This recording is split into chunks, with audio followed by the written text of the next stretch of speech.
வந்தாச்சு the Chennai Silks mega combo sale summer chill out sale. மல்லி மல்லி மல்லி மல்லி மல்லி. அக்கா ஏன்க்கா அப்படி பண்ற? சாப்பிடாம இருந்து என்ன ஆக போகுது? ஏன் உடம்ப கெடுத்துக்கிறேன்? எப்படி சாப்பிட முடியும் விஜய்? மனசு கடந்து துடியா துடிச்சுதுடா.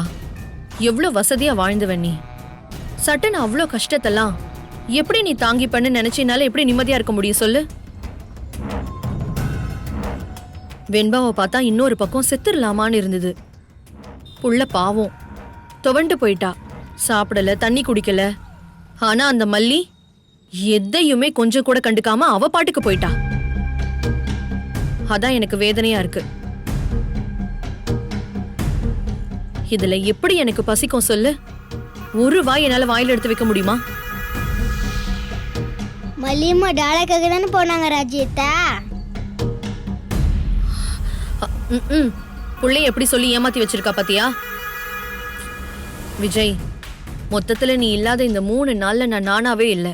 இந்த வீடு வீடாவே இல்லை. அக்கா உள்ள போலாமா? ஐயோ சாரிடா, நான் ஒருத்தி வாசல்ல நிக்க வச்சே பேசிட்டு இருக்கேன். வாங்க வா.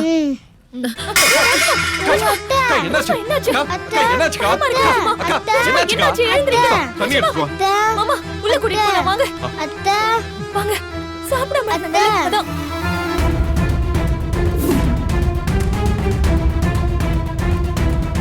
அக்கா இந்தா தண்ணி குடி. இந்தா.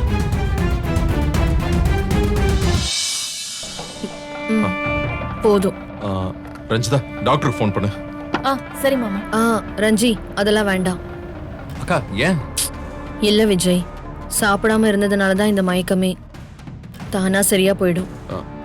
ரஞ்சிதா ஒரு ஹெல்ப் பண்றியா? ஆரஞ்சு ஜூஸ் போட்டு எடுத்துட்டு வரியா? இல்ல இல்ல அதெல்லாம் ஒண்ணு வேண்டாம். ரஞ்சி கொஞ்சம் பேக் எல்லாம் பேக் பண்ணி எடுத்து வை. பேகா? என்னக்கா? இல்ல விஜய், நான் இந்த வீட்டை விட்டு போறேன். போறியா? எங்க போற? என்னாச்சு திடீர்னு? இது வரைக்கும் இருக்கிற மரியாதையோட போயிடுறதுதான் நல்லது விஜய். அக்கா என்னக்கா சொல்ற? எனக்கு ஒண்ணுமே புரியல. இன்னும் கொஞ்ச நேரத்துல மல்லி இங்க வருவா. என்னை பத்தி இல்லாதது பொல்லாதது எல்லாத்தையும் அடுக்குவா. உன்னை நம்ப வைக்கிற மாதிரி வேற சொல்லுவா. நீதான் அவ என்ன சொன்னாலும் நம்புறியே. அதெல்லாம் இல்லாம வெளியில போன்னு என் கழுத்தை புடிச்சு தள்ளுற வரைக்கும் நான் வெயிட் பண்ணணுமா? அந்த அசிங்கம்லாம் எனக்கு வேணாம். இதனால உனக்கும் தர்ம சங்கடம். அதுவும் இல்லாம அதை நினைச்சே நான் செத்து போனாலும் போயிடுவேன். அக்கா ஏன்க்கா அப்படிலாம் பேசுற? அவ அப்படி என்ன சொல்ல போறா? அதெல்லாம் ஒண்ணும் சொல்ல மாட்டாக்கா.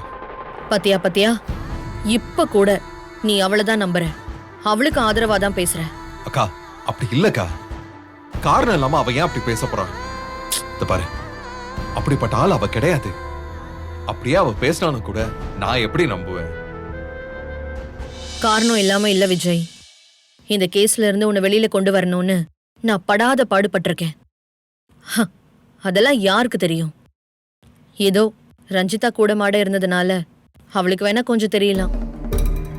அக்கா எனக்கும் தெரியும் எவ்வளவு கஷ்டம்னு எனக்கு புரியுது.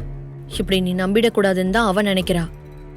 அவ கஷ்டப்பட்டு உன்னை வெளியில கொண்டு வந்ததாதான் இருக்கணுமா?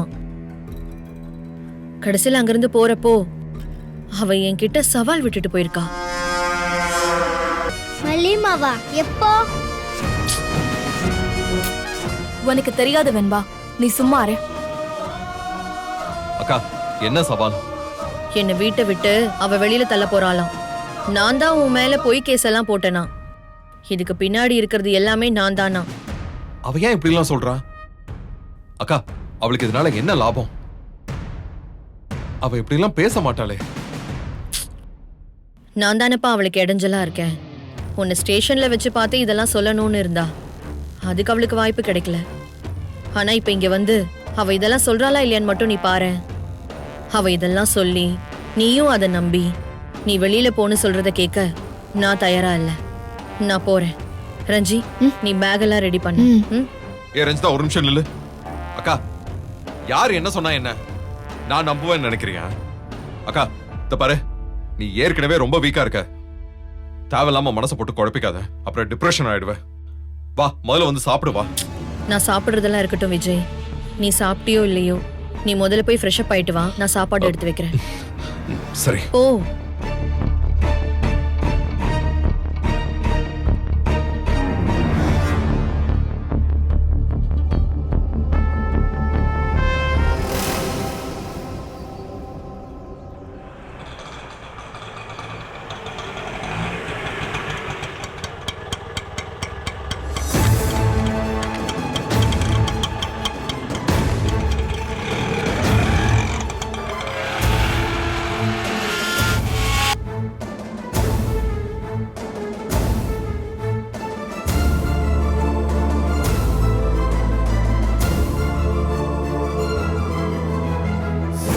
வள்ளியம்மா, வெண்பா, எங்க போனீங்க? உங்களை தான் நான் தேடிட்டே இருந்தேன். டாடா அப்பவே வந்துட்டாரு. என்னங்க? என்ன? உங்ககிட்ட கொஞ்சம் பேசணும். தனியா பேசணும்னா நாங்க வேணா போயிடுறோம். அத நேரா சொல்ல சொல்லு விஜய். அக்கா கொஞ்சம் இரு. மல்லி சொல்லு என்ன? நான் சொல்றத நீங்க நம்பினாலும் சரி, நம்பலனாலும் சரி, சொல்ல வேண்டியது என்னோட கடமை. நீங்க என்னை பத்தி என்ன நினைச்சாலும் என்னால இத சொல்லாம இருக்க முடியாதுங்க. நீ முதல்ல விஷயம் என்னன்னு சொல்லு. நம்புறதா நம்ப வேண்டாமான்னு அப்புறம் பார்க்கலாம். இல்லங்க, நடந்த எல்லா பிரச்சனைக்கும் காரணம் யார் தெரியுமா? தெரியும். என்ன பாக்குற? என் அக்கா ராஜிய பத்தி தானே சொல்ற? அப்படின்னா அப்படின்னா எல்லாம் தெரியுமாங்க உங்களுக்கு? ஏன் தெரியாது? எல்லாமே தெரியும். அவங்க தானே என் மேல பொய் கேஸ் போட்டாங்க. இந்த சூழ்ச்சிக்கு எல்லாமே அவங்க தானே காரணம். நான் வெளியில வந்துடக்கூடாதுன்னு தான் அவங்க லாயரை ஏற்பாடு பண்ணாங்க இல்ல? என்னங்க சொல்றீங்க? எல்லாம் தெரிஞ்சிட்டு உங்களால எப்படிங்க அவங்க கூட சகஜமா இருக்க முடியுது? அவங்க அவங்க விஷங்க. எல்லாம் தெரிஞ்சதுனால தான் நான் அவங்க கூட இருக்கேன். நீதான் மனசு பூரா விஷத்தை வச்சு சுத்திக்கிட்டு இருக்க.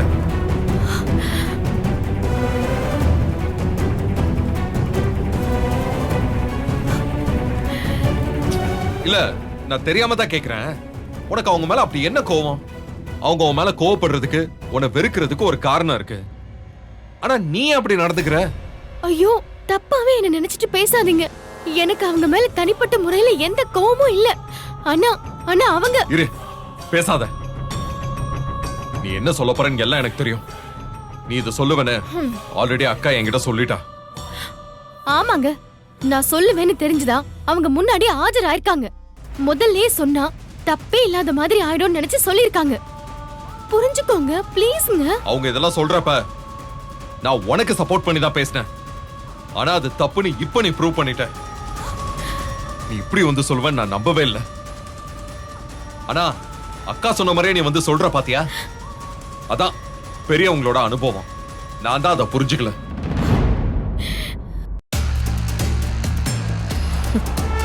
இப்போ உனக்கு என்ன? என்னை உள்ள போட நினைச்சது என் அக்கா, என்னை வெளியில கொண்டு வந்தது நீ. அப்படி நான் நம்பணும் அதானே? ஐயோ, அப்படி இல்லங்க.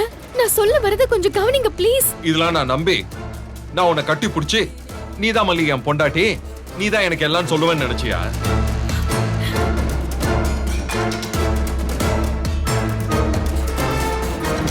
அதுக்கெல்லாம் வாய்ப்பே இல்ல. போதுமா? எப்ப என் அக்கா மேல ஆதாரம் இல்லாம அபாண்டமா பழி சொன்னியோ, அதுலயே நீ யாருன்னு உன் தகுதியையும் தராதரத்தையும் தீர்மானிச்சிட்டேன்னு நினைச்சுக்கோ.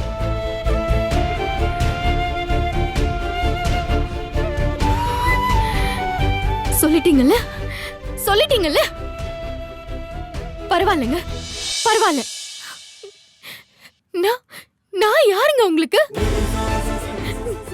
நான் வெறும் சோஃபா கட்டில் தானே. இவ்ளோ நடந்ததுக்கு அப்புறம் நான் ஏன் இங்க இருக்கணும்?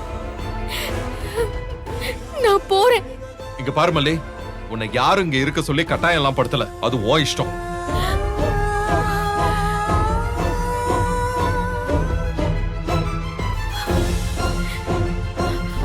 அதான் என் தம்பியே சொல்லிட்டான்ல, போறதுக்கு முன்னாடி இன்னும் என்ன பத்தி என்னென்னலாம் கேவலமா சொல்லணும்னு நினைச்சியோ எல்லாத்தையும் சொல்லிருமா. உன் நடிப்புக்கு நான் உன் ஃபேன் நினைச்சுக்கோ. தெய்வமே, ஓ நடிப்புக்கு முன்னாடி நாளா நிக்க முடியுமா? நான் உன்கிட்ட தோத்துட்டேன், போதுமா? மனப்பூர்வமா நான் தோத்துட்டேங்கிறத ஒத்துக்கிறேன். நீ ஜெயிச்சிட்ட, வாழ்த்துக்கள்.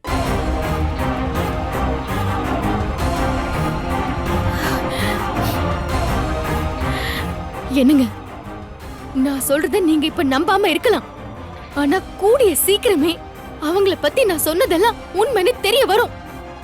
அதுக்கு ரெடியா இருந்துக்கோங்க. அத ஒண்ணு நீ சொல்ல வேணாம், உன் வேலையை மட்டும் பார்த்துட்டு போ போ. நான் வெண்பாக்காக தான் இந்த வீட்டுக்கு வந்தேன். அவளுக்காக தான் இத்தனை நாள் வாழ்ந்தேன். நடுவுல கொஞ்ச நாள் உங்களுக்காக என் மனசை கொடுத்தேன்.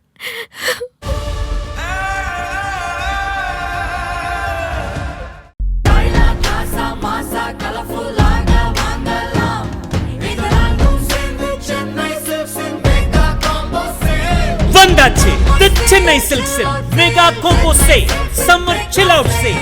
நீங்க நம்ப முடியாத தள்ளுபடி விலையில்.